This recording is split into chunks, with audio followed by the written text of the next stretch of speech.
اعوذ باللہ من الشیطان الرجیم بسم اللہ الرحمن الرحیم۔ صحیح البخاری کتاب العلم حدیث نمبر 63۔ حضرت اسماء رضی اللہ تعالی عنہ فرماتی ہیں کہ میں عائشہ رضی اللہ تعالی عنہما کے پاس آئی، وہ نماز پڑھ رہی تھیں۔ میں نے کہا لوگوں کا کیا حال ہے؟ تو انہوں نے آسمان کی طرف اشارہ کیا، یعنی سورج کو گہن لگا ہوا ہے۔ اتنے میں لوگ نماز کے لیے کھڑے ہو گئے۔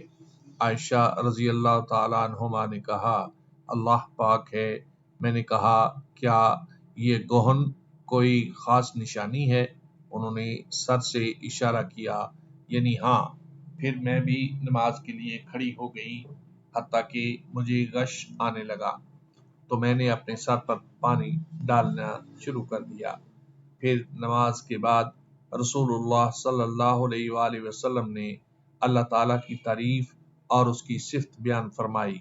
پھر فرمایا جو چیز مجھے پہلے دکھلائی نہیں گئی تھی، آج وہ سب اس جگہ میں نے دیکھ لی، یہاں تک کہ جنت اور دوزخ کو بھی دیکھ لیا، اور مجھ پر یہ وحی کی گئی کہ تم اپنی قبروں میں آزمائے جاؤ گے۔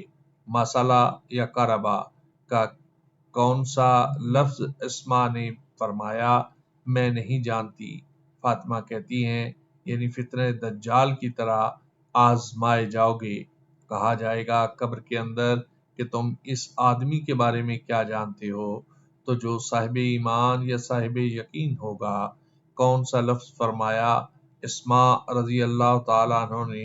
مجھے یاد نہیں۔ وہ کہے گا وہ محمد اللہ کے رسول صلی اللہ علیہ وآلہ وسلم ہیں، جو ہمارے پاس اللہ کی ہدایت اور دلیلیں لے کر آئے تو ہم نے ان کو قبول کر لیا اور ان کی پیروی کی۔ وہ محمد صلی اللہ علیہ وآلہ وسلم ہیں۔ 3 بار اسی طرح کہے گا۔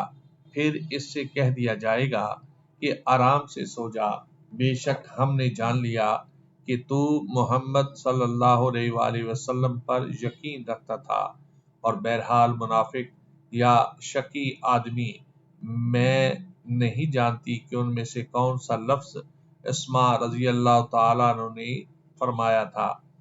تو وہ منافق یا شکی آدمی کہے گا کہ جو لوگوں کو میں نے کہتے سنا میں نے بھی وہی کہہ دیا، باقی میں کچھ نہیں جانتا۔ رواه البخاری۔